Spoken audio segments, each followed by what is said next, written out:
Hello everyone. Radhe Radhe. Today I want to discuss, on the topic relations and functions. Friends, आज हम अपना पहला video class 12 mathematics का बनाने जा रहे हैं और students I want to discuss very very important thing today. जैसा कि यू ऑलरेडी नो, आप क्लास 11 से क्लास 12 में आए हैं। तो होता क्या है कि स्टूडेंट जब हम क्लास 11 से क्लास 12 में आते हैं तो होता क्या है कि कई ऐसे टॉपिक्स होते हैं जो क्लास 11 से में हमसे स्किप हो जाते हैं। कोई बात नहीं, अगर आपसे मैथमेटिक्स का कोई टॉपिक स्किप भी हो गया तो भी आपको घबराने की जरूरत नहीं है। देखिए, क्लास 10th और क्लास 12th में बहुत अंतर होता है। क्लास 10th में अगर हम थोड़ी लापरवाही भी कर देते हैं तो कोई फर्क नहीं पड़ता है, लेकिन क्लास 12 में होता क्या है कि हम जिंदगी के चौराहे पर खड़े होते हैं। मतलब यही वो क्लास है जिसमें हमारा कैरियर बनने जा रहा होता है। इसलिए कहा जाता है कि क्लास 12 मीन्स जिंदगी के चौराहे पर खड़े होना। जिंदगी के चौराहे पर खड़े होने का मतलब सीधा सीधा है कि हम जो भी करने जा रहे हैं, जो भी करेंगे, उससे हमारा भविष्य बनेगा। मतलब it depends on my future, so that this class 12 is very very important. मतलब हम जिंदगी के चौराहे पर खड़े होते हैं। आज हम अगर कठिन मेहनत करेंगे, if you are doing work hard today, it means it will give result in future. यही क्लास 12 डिसाइड करेगा। अगर आपके बहुत अच्छे परसेंटेज मार्क्स हो गए तो आपको बहुत अच्छी अच्छी यूनिवर्सिटीज में एडमिशन मिलेंगे। मे बी पॉसिबल कि आप जो है किसी अच्छे कंपटीशंस को भी निकाल ले जाएंगे, तो आपका कैरियर क्या हो जाएगा, बहुत ब्राइट होने वाला है। बस डिपेंड ऑन यू, आपके ऊपर डिपेंड है कि क्लास 12 में हमें बहुत ज्यादा मेहनत करनी है। अब जैसा कि बच्चों आप जानते हैं कि मैथमेटिक्स में देखिए, अगर हम क्लास 11 और क्लास 12 की मैथ्स को कंपेयर करें तो क्लास 12 की जो मैथ्स है वो थोड़ा इजी है इन दी कंपेरिजन ऑफ क्लास 11। जैसे क्लास 9 में बच्चों को मैथ्स टफ लगती थी, क्लास 10 में थोड़ा इजी। ऐसे ही होता है क्या है कि हम क्लास 11 की भी देखिए, क्लास 11 की मैथ्स बहुत टफ नहीं थी। होता क्या है कि हम क्लास 11 में थोड़ी सी लेजी होते हैं, बट क्लास 12th में हम बहुत एनर्जेटिक होंगे। जब हम एनर्जेटिक होंगे तो डेफिनेटली हमें क्लास 12 की मैथ्स कैसे लगने वाली है, आज इजी लगने वाली है। अब देखिए क्लास, अभी आप देखिएगा ऑलरेडी कोविड जो भी पैंडेमिक था उस दौरान क्या हुआ था, 30% सिलेबस रिड्यूस कर दिया गया था। जब वो 30% सिलेबस रिड्यूस किया गया तो आज हमारे मार्केट में न्यू एनसीईआरटी बुक्स भी अवेलेबल हैं जिनमें 30% सिलेबस रिड्यूस्ड आपका है। तो कई बच्चे हमारे पास फोन आ रहे थे कि सर हम क्या करें, न्यू बुक परचेज करें या ओल्ड बुक परचेज करें। तो देखिए, मेरा मानना ये है कि अगर आप old NCERT book if you are purchasing तो उसमें आपको डबल फायदा है। क्या बेनिफिट्स है, देखिए, नंबर 1 बेनिफिट आपको है कि जो डिलीटेड पोर्शन है उनको हम हाईलाइट कर लेंगे, तो हम उन टॉपिक्स को नहीं पढ़ेंगे।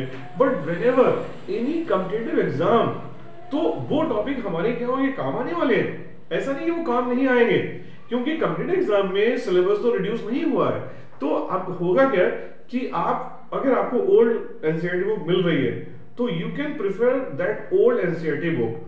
होता है। अब देखिए, कई बार क्या होता है कि हमारे पास कई बार बच्चों के फोन आते हैं कि सर जो पेपर होता है, कि कई बार लिखा होता है कि न्यूज़पेपर में भी मैंने पढ़ा और भी कई जगह न्यूज़ जो चैनल्स हैं उनमें भी हमें दिखाया गया कि जो मतलब पेपर हमारा एनसीईआरटी से था, लेकिन जब हम उसको देखते हैं एनसीईआरटी में तो हमें क्वेश्चंस नहीं मिलते हैं। तो फॉर योर काइंड इन्फॉर्मेशन कि पेपर तो आपका एनसीईआरटी से था, लेकिन एक जो आपकी एनसीईआरटी एक और बुक होती है जिसको हम कहते हैं एनसीईआरटी एग्जाम्पलर।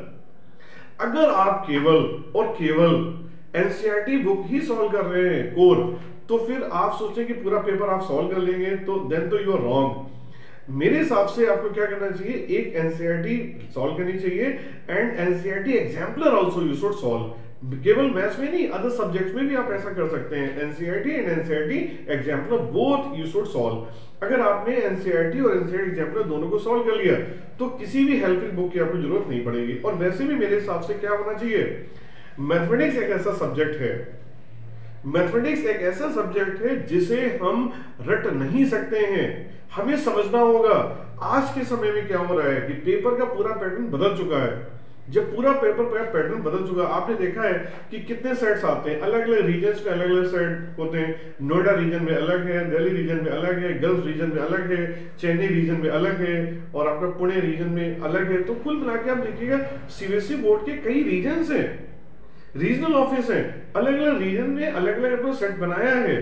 तो आप खुद ही सोचिएगा कि सारे क्वेश्चन इंपॉर्टेंट है। तो अगर आप चाहते हैं कि हम पूरा पेपर अच्छे से सॉल्व कर पाए, तो हमें क्या करना होगा, मैथमेटिक्स को सॉल्व करना सीखना होगा, ना कि रटना होगा। अगर आप रटेंगे तो 101% you can not be successful in your career.